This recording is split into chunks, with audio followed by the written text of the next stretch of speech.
DC's heroes are some of the most iconic characters in not just the comic book world, but some of the most influential figures, either fictional or real, of all time. From what many consider the very first superhero in Superman, the hero that inspires hope to millions around the world, to the feminist icon that is Wonder Woman. From the unbreakable will of Green Lantern to the rise of Cyborg, DC's heroes are juggernauts of the superhero genre. But there's one superhero who many claim is the greatest superhero of all time.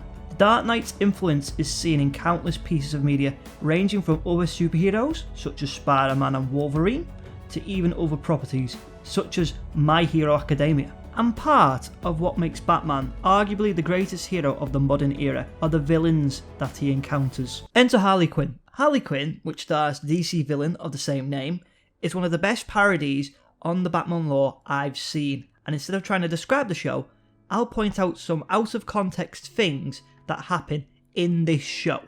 Clayface is a Shakespearean actor. Batman gets grounded by Alfred. Harley Quinn fights Batman on a women's talk show. Kite Man is a fucking thing. Getting ready to have sex. An alcoholic Commissioner Gordon becomes the best friend of Clayface's hand.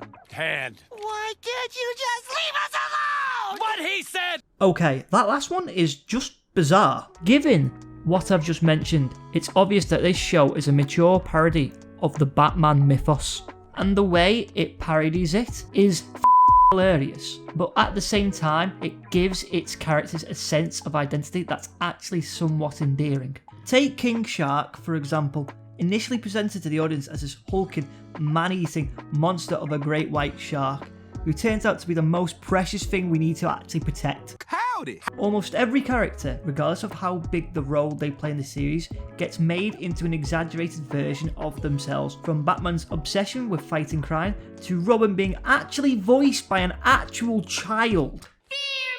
It's woven into the narrative so brilliantly that for just 2 seasons of the show, you see a lot of character development in our main cast of characters, especially Harley Quinn. Harley Quinn starts off the show as the typical girlfriend of the Joker that most versions of the character portray her as. She listens to his every whim and fantasizes about her relationship with the Crown Prince of Crime, deluding herself into thinking he actually has her best interests at heart and that he cares for her. And what I like about her starting place is that while it sets her up really well for the later events in the series, it gives us a look at her mental state. She is entirely dependent on her relationship with the Joker, given the fact he more or less has made her the way she is. She's built her identity almost completely around being the Joker's, making up fantasy after fantasy while constantly falling victim to the Joker's abuse towards her. It takes an outside influence for her, as well as a final nail in the coffin and some split personality therapy session for her to start to move on from Mr. J. And while it's played off in an hilarious tone, you can't help but feel when she gets pulled back in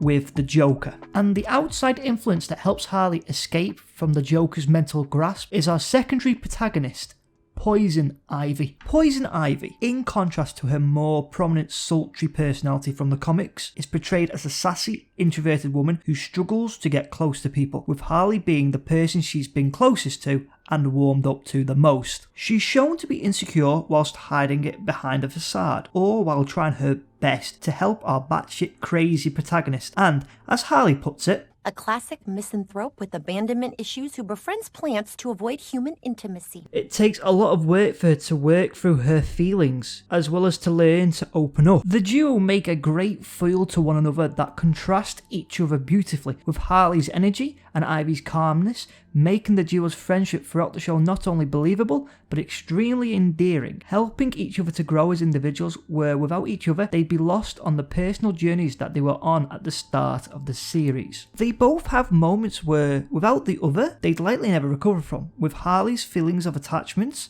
after her breakup with the Joker, to Poison Ivy coming to terms with who she is and what she wants as a person, and because of this, the relationship between the pair becomes ever so stronger. In addition to this, each of the characters of the main group adds something unique to the group dynamic, from the previously aforementioned positive attitude of King Shark, to the overdramatic theatrics of Clayface, the Napoleon complex of Dr. Psycho, and the senile nature of Cyborgman. Seriously, we have to protect King Shark at all costs. He's too precious. The writers allow the core group to develop as characters that few shows can, whether it be by focusing on the dynamic between the cast, exploring their individual stories, or just by giving them small but tear-inducing moments of comedic brilliance in order to both break up the tension of the scene, remind you that it's just a parody, but also give them something significant in the plot. Each of these characters adds something unique to our main cast of characters, which elevates the series from just another parody to something that leaves a lasting impression.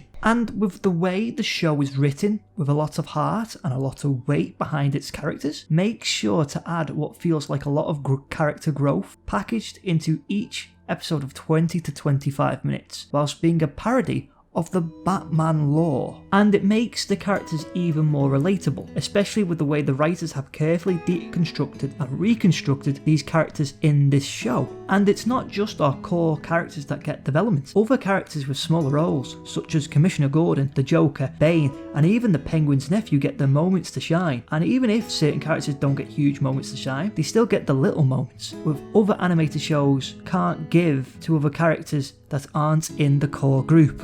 This focus on character is what makes this show special, as we see the developments of these characters and watch their relationships grow throughout the series. And whilst it is a comedy at heart, it's surprising how these relationships are similar to those that we see in our own lives, which the writers done an excellent job at. And that is why Harley Quinn is genius. If you like the video, make sure to like the video and consider a subscribe if you would like to. These videos take a long time to make because of the scripting and everything else, plus I've got a 9-to-5 job, so these take a lot of time, so I would really appreciate it if you could subscribe as well as like and comment on the video. Thank you.